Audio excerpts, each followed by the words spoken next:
Hello dear students, today we will discuss about the entire biology syllabus in this lecture.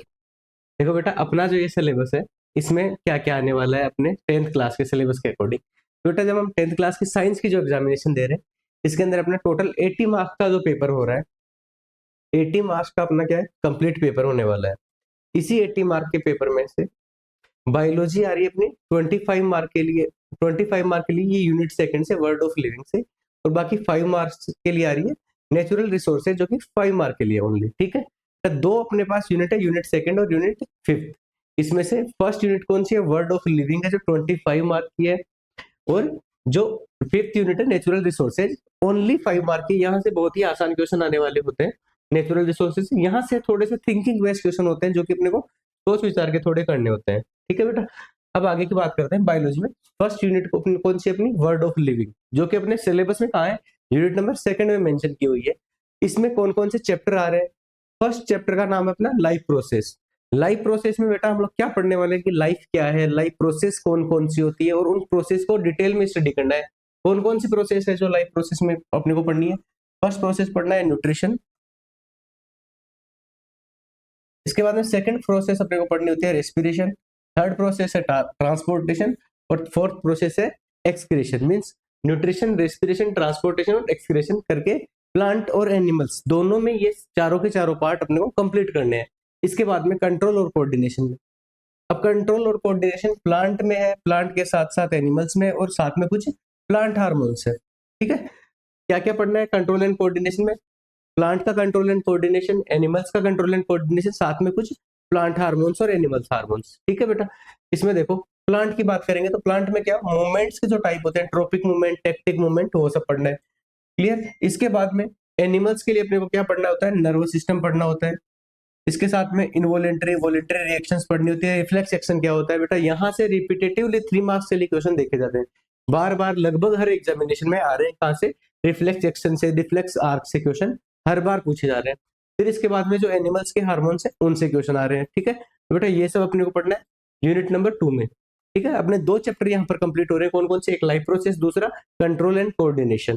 फिर बेटा आगे की बात करते हैं, चैप्टर नंबर 3 अपना जो रिप्रोडक्शन। रिप्रोडक्शन में अपने को क्या पढ़ना होता है बेटा? 3 टाइप के अपने को जनरली रिप्रोडक्शन पढ़ने, जिसमें फर्स्ट होता है एसेक्सुअल रिप्रोडक्शन, सेकंड पार्ट होता है अपना सेक्सुअल रिप्रोडक्शन।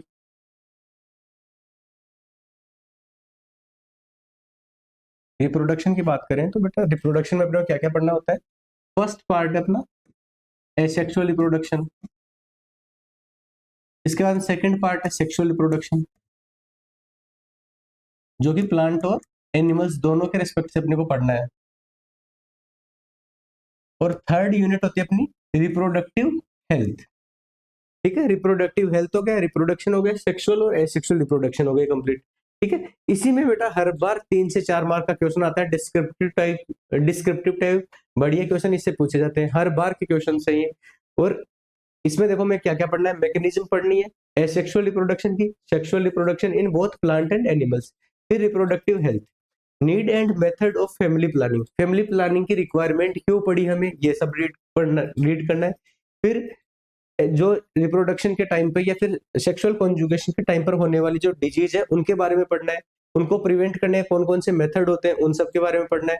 ठीक है, और वुमन की हेल्थ पर जो चाइल्ड बर्थ से पड़ने वाले इफेक्ट्स हैं इनके बारे में रीड करना है। इसके बाद में अपना नेक्स्ट चैप्टर है हेरिडिटी। ये कंप्लीट बायोलॉजी का सबसे थोड़ा सा डिफिकल्ट चैप्टर माना जा रहा है, लेकिन इससे बेटा 3 मार्क के क्वेश्चन पूछे जाते हैं, एक क्वेश्चन 1 मार्क के लिए आता है और एक क्वेश्चन 2 मार्क के लिए आ रहा है। इसमें बेटा पढ़ने के लिए अपने पास 2 चीजें हैं, एक मेंडल के बारे में पढ़ना होता है, हमें मेंडल के कॉन्ट्रीब्यूशन और उनके तो दिए हुए 3 लॉ उन्होंने दिए थे, इन सब के बारे में पढ़ना है। इसके अलावा कुछ जेनेटिक्स पढ़नी होती है अपने को, थोड़ा सा माइनर सा पार्ट होता है जेनेटिक्स का, जिसमें हम लोग ट्रेट हो गए, कैरेक्टर हो गए, जीन्स हो गई, एलील हो गई, इन सब के बारे में पढ़ते हैं। ठीक है, इसके बाद में आगे की बात करते हैं, तो अपनी लास्ट यूनिट है यूनिट नंबर 5।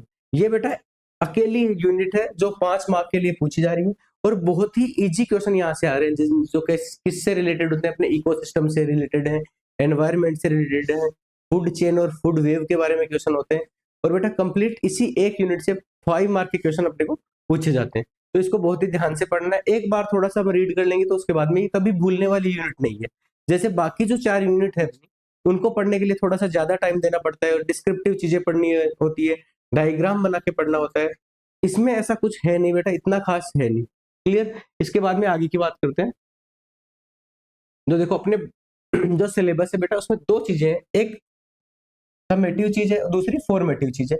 फॉर्मेटिव चीज कौन सी है बेटा? वो चीजें हैं जो कोविड के टाइम पर अपनी बुक से हटा दी गई थी, सिलेबस हल्का कर दिया गया था, सिलेबस को कम कर दिया गया था, तो इनको केवल सरफेसली अपने को पढ़ना है, क्योंकि ये बार बार अलग अलग जगह पर काम में आने वाले होते हैं।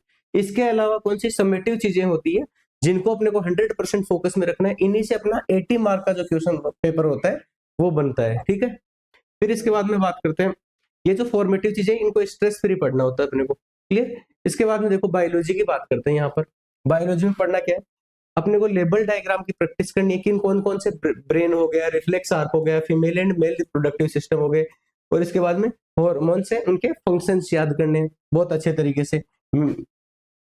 फिर बेटा बात करते हैं, अगर ये सब हम कंप्लीट करते रहे तो अपने को 100% मार्क श्योर है। बायोलॉजी जो अपनी 30 मार्क के लिए आ रही है, इसको हम लोग आराम से कंप्लीट कर सकते हैं कंप्लीट मार्क के साथ, क्योंकि बेटा बहुत ही आसान पेपर जो बायोलॉजी का हो रहा है, पिछले कुछ सालों का ट्रेंड देखा गया है, ऐसा कुछ हार्ड एंड फास्ट चीजें बाहर से पूछी नहीं जाती हैं सिलेबस के अलावा। तो बेटा एनसीईआरटी को हम कंप्लीट रीड करने वाले हैं इसमें, और इसके साथ ही साथ हम लोग आपको कुछ क्वेश्चन पेपर भी प्रोवाइड करवाने वाले हैं। अब देखो बेटा हम क्या करवाने वाले हैं आपको, इसी के साथ साथ में अपना जो एक एसीआई फाउंडेशन का चैनल है, इसके ऊपर हम लोग कंप्लीट कोर्स आपको फ्री प्रोवाइड करवाएंगे, जिसमें फिजिक्स, केमिस्ट्री और बायोलॉजी की तीनों क्लासेज आपके लिए फ्री रहेंगी। साथ ही एसीआई एप्लीकेशन है अपना अपना कैरियर इंस्टीट्यूट,